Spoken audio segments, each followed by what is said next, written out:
Person of interest sa kamatayon sang lalaki nga nasapuan sa nabukid nga bahin sang Kanlandong Murcia nagpositibo sa paraffin test. Yan ang balita nga aton gintutukan.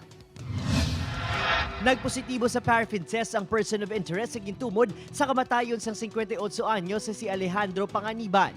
Manugduhan na kasi mana ang nagligad sa nasapuan sa mga residente nga nagapalaniga ang lawas sa mauuma nga nakasakay pa sa iya motorsiklo nga natumba sa bahin sa barangay Kanlandong, Murcia, Negros Occidental.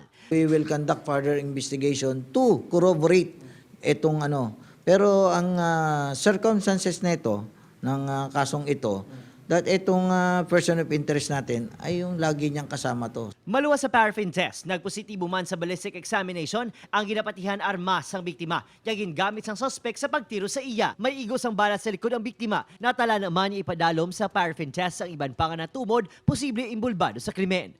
O motive is that robbery of a firearms. Kasi ito palang na biktima ay nawawala na, ay owner ng mga ano pa nga namin, isasubmit pa na niya kung license or hindi. Pero possibly it is something to do about the firearms. Ang lugar ang ginakabig lulutsan sa New People's Army sa iloperasyon, buta nga suno sa kapulisan madamo sa nagapanag-iya sang armas lutang bilang depensa. Pagklaro ni Dihukos, hindi drug personality ang biktima subong man ang person of interest. Ginibisigahan man kung kabahin sila sa New People's Army. Upod si Reynald Castillo, Adrian Prietos.